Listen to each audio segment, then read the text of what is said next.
वक्ष्यामि कुञ्जिकास्तोत्रमुत्तमं येन मन्त्रप्रभावेण चण्डीजापः शुभो भवेत्। न कवचं नार्गलास्तोत्रं कीलकं न रहस्यकं न सूक्तं नापि ध्यानञ्च न न्यासो न च वार्चनम्। कुञ्जिकापाठमात्रेण दुर्गापाठफलं लभेत्। अपि गुह्यतरं देवी देवानामपि दुर्लभम्। गोपनीयं प्रयत्नेन स्वयोनिरिव पार्वती।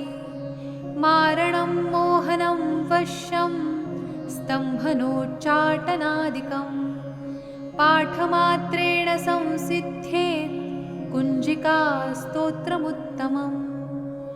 अथ मन्त्रः। ॐ ऐं ह्रीं क्लीं चामुण्डायै विच्चे।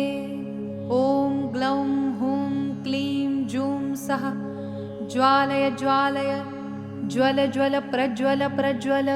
ऐं ह्रीं क्लीं चामुण्डायै विच्चे। ज्वल हं सं लं क्षं फट् स्वाहा इति मन्त्रः। नमस्ते रुद्ररूपिण्यै नमस्ते मधुमर्दिनी। नमः कैटभहारिण्यै नमस्ते महिषार्दिनी। नमस्ते शुम्भहन्त्र्यै च निशुम्भासुरघातिनी। जागृतं हि महादेवी जपं सिद्धं कुरुष्व मे। ऐङ्कारी सृष्टिरूपायै ह्रीङ्कारी प्रतिपालिका। क्लीङ्कारी कामरूपिण्यै बीजरूपे नमोऽस्तु ते। चामुण्डा चण्डघाती च यैकारै वरदायिनी।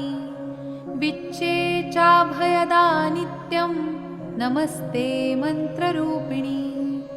धां धीं धूं धुर्जटेः पत्नी वां वीं वूं वागधीश्वरी। क्रां क्रीं क्रूं कालिका देवी शां शीं शूं मे शुभं कुरु। हुं हुं हुंकाररूपिण्यै जं जं जं जम्भनादिनी। भ्रां भ्रीं भ्रूं भैरवी भद्रे भवान्यै ते नमो नमः। अं कं चं टं तं पं यं शं वीं दुं ऐं वीं हं क्षं धिजाग्रं धिजाग्रं त्रोटय त्रोटय दीप्तं कुरु कुरु स्वाहा। पां पीं पूं पार्वती पूर्णा खां खीं खूं खेचरी तथा। सां सीं सूं सप्तशती देव्या मन्त्रसिद्धिं कुरुष्व मे। इदं तु कुञ्जिकास्तोत्रं मन्त्रजागर्ति हेतवे। अभक्तेनैव दातव्यं गोपितं रक्ष पार्वती।